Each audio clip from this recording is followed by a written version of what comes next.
السلام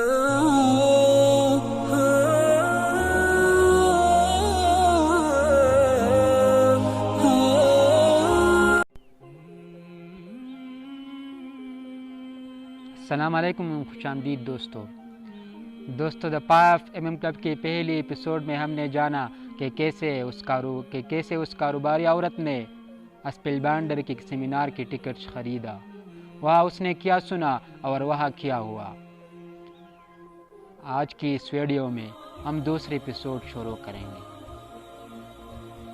اس دوسری ایپیسوڈ میں جانے سے پہلے میں آپ کو بتانا چاہتا ہوں کہ دوستو، اس بک میں بعض ایسے جگہ آئیں گے کہ آپ کو لگے گا کہ کتاب تو کسی کام کا نہیں، یہ تو ایک پالتو چیز ہے، لیکن یہ آپ کو ایسا لگے گا اگر آپ سنتے جائیں۔ اگلے 2-3 منٹ میں آپ کچھ ایسا سنیں گے کہ جو آپ کے اندر سوئے ہوئے ہیرو، جو آپ کے اندر سوئے ہوئے سورما، جو آپ کے اندر سوئے ہوئے بہادر جوان کو بیدار کرنے کے لیے کافی ہے، جو آپ کے اندر موجود ہیرو کو بیدار کرنے کے لیے کلیدی ہے۔ میرا مشورہ یہ ہے کہ آپ بس سنتے جائیں اور سنتے جائیں۔ دوست آئیے اس بک کی دوسری ایپیسوڈ کی طرف۔ تیسرا باب، ایک غیر متوقع ملاقات ایک حیران کن اجنبی سے۔ ایسے نہ جیو جیسے تمہارے پاس زندہ رہنے کو 10,000 سال ہے۔ تمہارے قسمت کا مدار اس پر ہے کہ جس دوران تم زندہ ہو، جس دوران تم اس دنیا میں زندگی گزار رہے ہو، حقیقتاً ایک غیر معمولی انسان بننے کی جستجو کرو۔ مارکس اوریلیس، دا کنگ آف روم۔ کاروباری عورت نے سیمینار میں ملنے والوں سے جھوٹ بولا تھا کہ وہ اسپیل بائنڈر کے شاندار فارمولوں کو سیکھنے کے لیے آئی ہے، کہ جن فارمولوں سے غیر معمولی کارکردگی کے علاوہ شخصی مہارت کے پس پردہ نیرو سائنس دریافت کی جا سکے، جو وہ انڈسٹری کے لیڈرز کو بتاتا رہا ہے۔ اس نے یہ ظاہر کیا کہ اسے یہ توقع تھی کہ گرو کے طریقوں سے وہ اپنے ادارے کے کامیابی کے لیے ایسا داؤ ہاتھ لگ جائے گا کہ جس کی مدد سے وہ بلا شرکت غیر سب سے آگے ہوئی۔ حالانکہ آپ جانتے ہیں کہ اصل وجہ یہ تھی کہ وہ اپنی شکستہ امید کو اثر نو مرمت کرنا چاہتی تھی۔ اس کی زندگی بچ گئی۔ آرٹسٹ اس لیے اس تقریب میں آیا تھا کہ وہ یہ سمجھنا چاہتا تھا کہ کیسے اپنی تخلیقیت کو ایندھن فراہم کیا جائے اور اسے چار چاند لگایا جائے، تاکہ وہ اپنی پینٹنگ یعنی پنپاروں کے ذریعے شناخت پیدا کر سکے۔ اور بے گر شخص اس وقت کانفرنس ہال میں آ گھسا تھا کہ جب اسے کوئی دیکھ نہیں رہا تھا۔ کاروباری عورت اور آرٹسٹ ایک ساتھ بیٹھے ہوئے تھے، وہ پہلی بار ایک دوسرے سے ملے تھے۔ عورت نے آرٹسٹ کی طرف دیکھتے ہوئے پوچھا، جو بے چین دکھائی دے رہا تھا، آپ کے خیال میں کیا یہ وفات پا چکے ہیں؟ کاروباری عورت کا چہرہ جھکا ہوا اور لمبا چوڑا ہو گیا تھا۔ اس کی پیشانی پر بہت سی جریاں پیلی ہوئی تھی، جیسے کسی کسان کے کھیت میں کوئی ہل جوتا جائے تو زمین پر لکیری سی بن جاتی ہے۔ اس کے بورے بال درمیانی طویل تھے اور ایک خاص انداز سے بنے ہوئے تھے کہ جن سے لگتا تھا کہ بس اپنے کام سے کام رکھو اور مجھ میں دلچسپی لینے کی جرأت نہ کرو۔ وہ ایک دبلی خاتون تھی، جیسے طویل فاصلے کی دوڑ کی کھلاڑی، پتلے بازو اور لچکیلی ٹانگیں۔ اس کی آنکھوں میں پرانا غم تھا، گویا وہ زخم جو کبھی ٹھیک نہ ہوئے ہو، جس میں اس کی پیاری کمپنی کی موجودہ پریشان کن حالات کا دخل بھی تھا۔ کچھ کہا نہیں جا سکتا، یہ خاص عمر رسیدے ہے۔ انہوں نے سخت محنت کی۔ اوہ خدایا، میں نے ایسا کبھی پہلے نہیں دیکھا، آرٹسٹ نے اپنی کان میں پہنی ہوئی بالی کو چھوتے ہوئے پریشانی کے عالم میں کہا۔ میرے لیے یہ نیا کام ہے، میرا واسطہ کبھی ایسے معاملے سے نہیں پڑا، کاروباری عورت نے کہا۔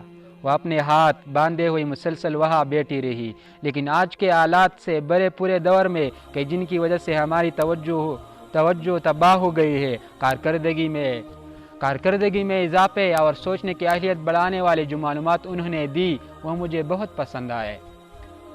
ان کی باتوں نے مجھے یہ سوچنے پر مجبور کر دیا کہ مجھے اپنی ذہنی اثاثے کے تحفظ کے لیے کہیں بہتر انداز سے کچھ کرنا چاہیے۔ اس نے اپنی بات کچھ رسمی انداز سے جاری رکھی۔ اسے اس بات سے کوئی دلچسپی نہیں تھی کہ اس کے ساتھ جو کچھ بیت رہا ہے وہ دوسروں سے بیان کرے، لیکن وہ اپنے آپ خود کو ایک ایسی کاروباری کی حیثیت سے نمایاں کرنا چاہ رہی تھی کہ جو اپنے کاروبار کو آگے بڑھانے کے لیے تیار ہے۔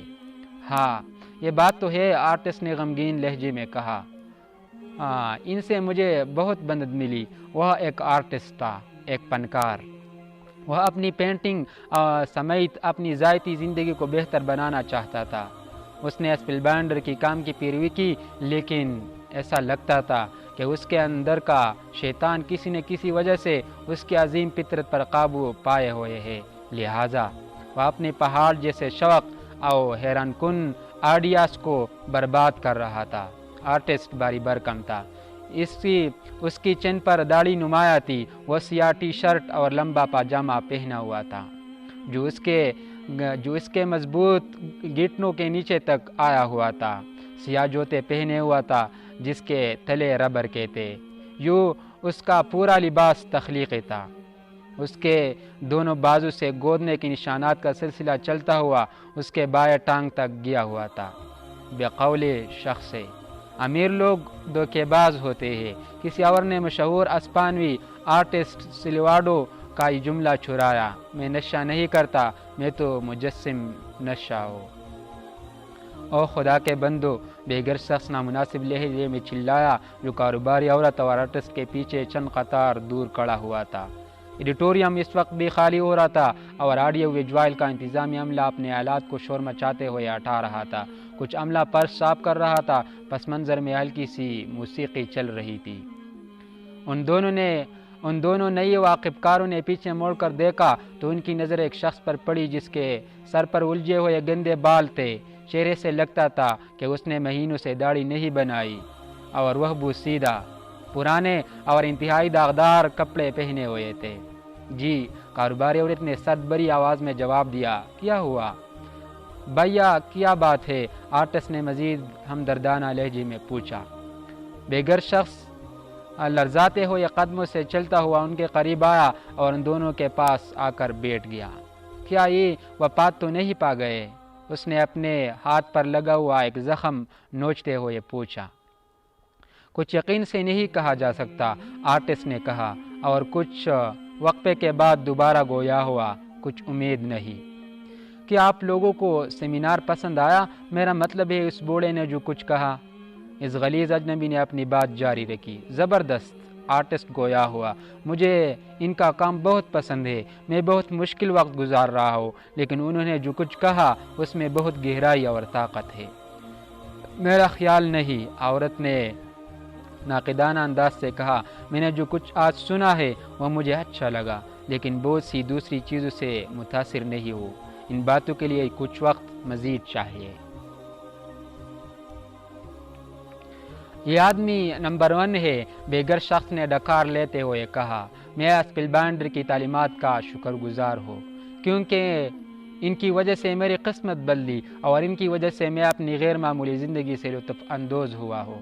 بہت سے لوگ یہ خواہش کرتے ہیں کہ ان کی زندگی میں حیران کن چیزیں ہوں۔ انہوں نے مجھے یہ سکھایا کہ غیر معمولی کارکردگی دکھانے والے لوگ حیران کن کام کرتے ہیں، اور سب سے بڑھ کر یہ کہ انہوں نے نہ صرف یہ رازدارانہ فلسفہ مجھے سکھایا کہ کیسے میں اپنے خوابوں کی تعبیر کر سکتا ہوں، بلکہ ٹیکنالوجی، اوزاریں اور تکنیکیں بھی سکھائے جن کی مدد سے میں اپنی معلومات کو نتیجے میں بدل سکتا ہوں۔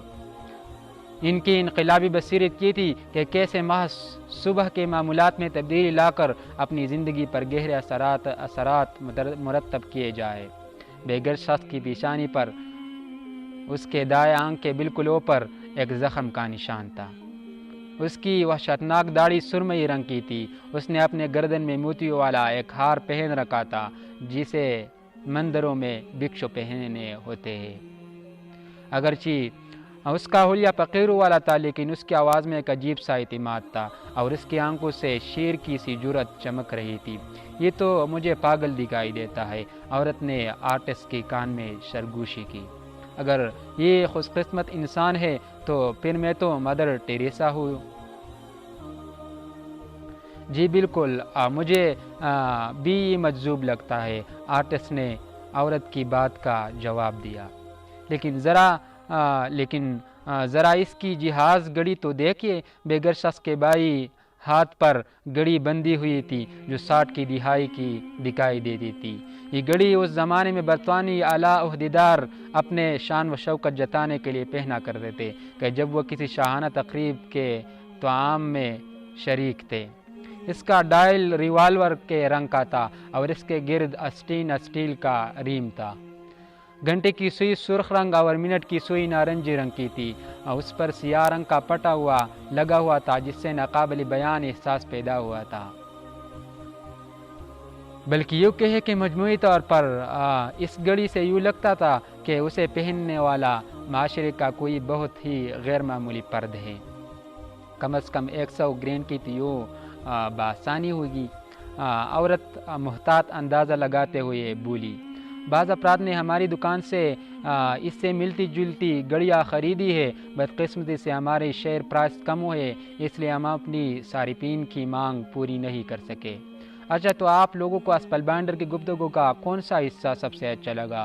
وہ آوارہ بوڑھا اپنی ہاتھ کے زخم کو صاف کرتے ہوئے بولا۔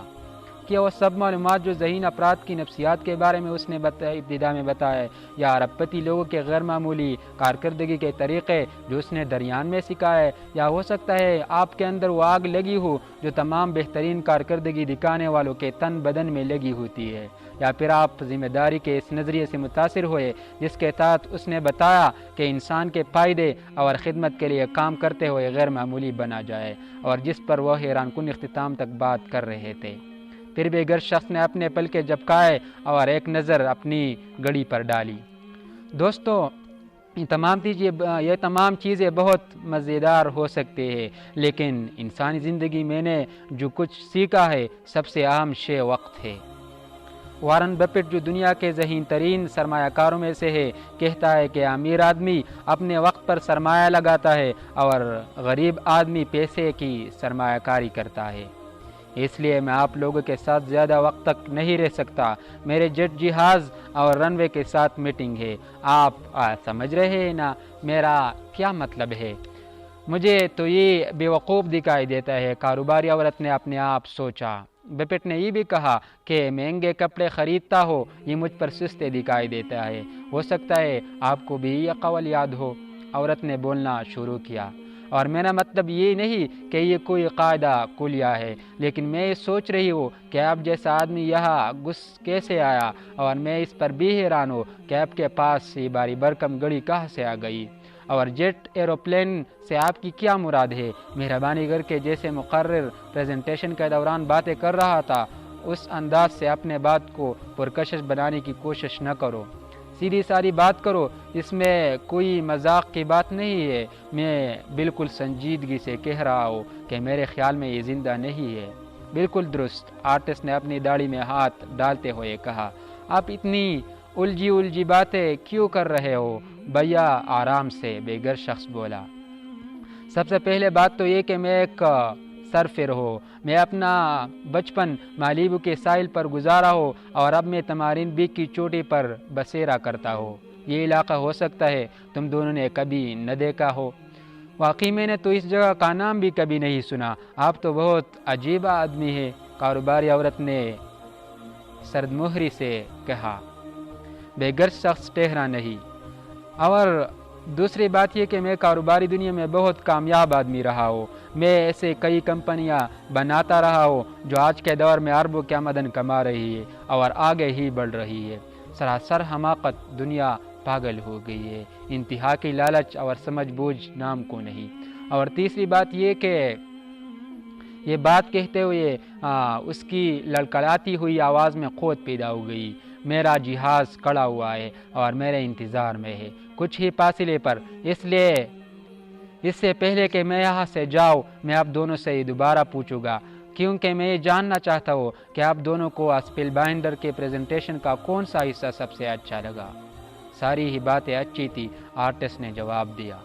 مجھے اس کی تمام باتیں ہی پسند آئی، میں نے اس عظیم آدمی کا ہر ایک لفظ ریکارڈ کر لیا ہے، یہ غیر قانونی ہے۔ بے گھر شخص نے تاکید کی۔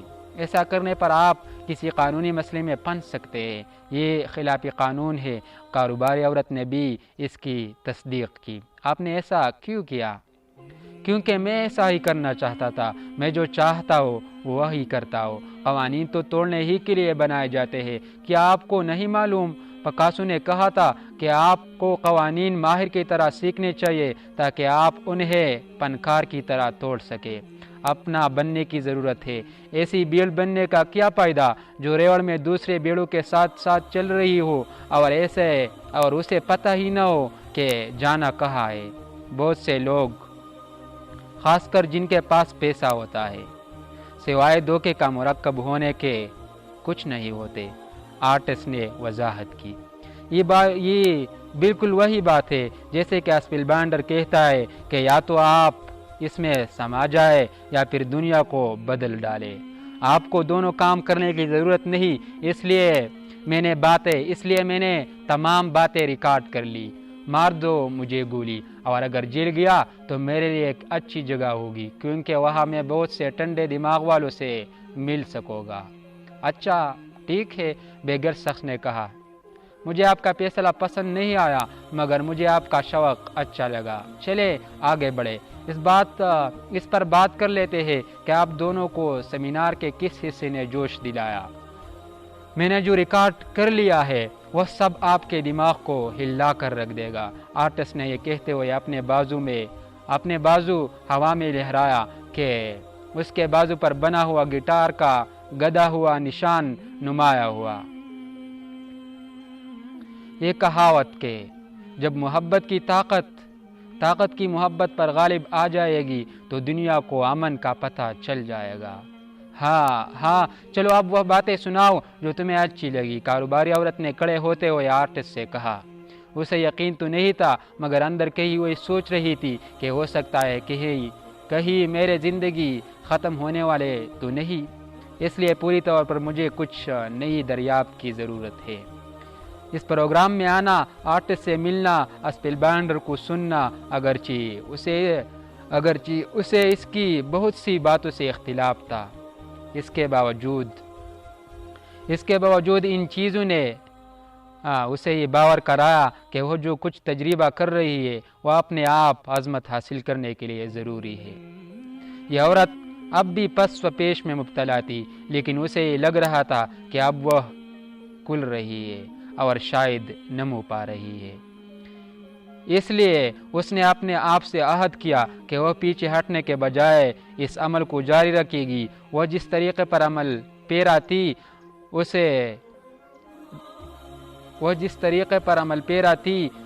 اس سے اسے زیادہ فائدہ نہیں ہوا تھا۔ اب وقت تھا تبدیلی کا۔ کاروباری عورت نے تھیوڈورو روزویلٹ کا وہ قول یاد کرنا شروع کیا جو اسے بہت پسند تھا۔ تنقید اہم نہیں ہوتی اور نہ وہ شخص اہمیت رکھتا ہے جس نے ٹوکر کھائی ہو، اور نہ وہ مقام کہ جہاں کسی نے بہتر اقدام کیا ہو۔ کمال تو اس کا ہوگا جس نے میدان مار لیا۔ اس کا پورا چہرہ گرد اور پسینے اور خون سے آلودہ ہے، جو بہادری دکھاتا ہے، جو غلطی کرتا ہے، جو بار بار عمل کرتا ہے، کیونکہ غلطی کے بغیر تو کوئی کوشش کارگر نہیں ہوتی، لیکن جو بار بار کوشش کرتا رہتا ہے، جو عظیم جوش و خروش، عظیم لگن سے واقف ہے، جو خود کو کسی بلند تر مقصد کے لیے تجتا ہے، جو اگر بہترین ہوتا ہے تو اپنی کامیابی کے معراج پر پہنچتا ہے، اور اگر خدا نخواستہ اس کے ساتھ برا ہوا تو ناکام ہونے کی ہمت بھی رکھتا ہے۔ لہٰذا اس کی جگہ کوئی بھی ایسا شخص پر نہیں کر سکتا جو سرمہری یعنی بے-رخی کی زندگی گزارنے والا ہو اور وہ پتہ سے واقف ہو نہ شکست سے۔ اس نے وہ جملہ بھی یاد کیا جو اس نے اسپیل بانڈر کی خطاب میں سنا تھا، جو کچھ اس طرح تھا، جو کچھ اس طرح تھا، جس لمحے آپ یہ محسوس کرتے ہیں کہ بس چھوڑ دو، اسی لمحے آگے بڑھ کر اسے تلاش کرنا چاہیے۔ چنانچہ اس کاروباری عورت نے اپنے اندر جھانکا اور اپنے آپ سے عہد کیا کہ وہ اپنی جوابات تلاش کرے گی، اپنی مسائل کے حل کھوجے گی اور کہیں بہتر زندگی گزارے گی۔ اس کی امید بتدریج بڑھنا شروع ہو گئی اور تمام پریشانیاں رفتہ رفتہ سکڑنے لگی۔ اس کے اندر کی مہین اور خاموش آواز اب سرگوشی کرنے لگی تھی کہ بہت ہی خاص ایڈونچر اب شروع ہونے کو ہے۔ تو دوستا یہ تھا اس بک کا دوسرا ایپیسوڈ۔ اگلی ایپیسوڈ بر وقت سننے کے لیے میں آپ سے خواہش کرتا ہوں، میں آپ کو ریکویسٹ کرتا ہوں کہ آپ ہماری channel YouTube channel max for students کو سبسکرائب کریں۔ نیز اگر اس ویڈیو کو اس بک کو جو ہے دا 5 mm کلب کو دوسروں کے لیے مفید سمجھے تو دوسروں کے ساتھ شیئر کیجیے۔ السلام، انشاءاللہ دوسری ویڈیو میں ملیں گا۔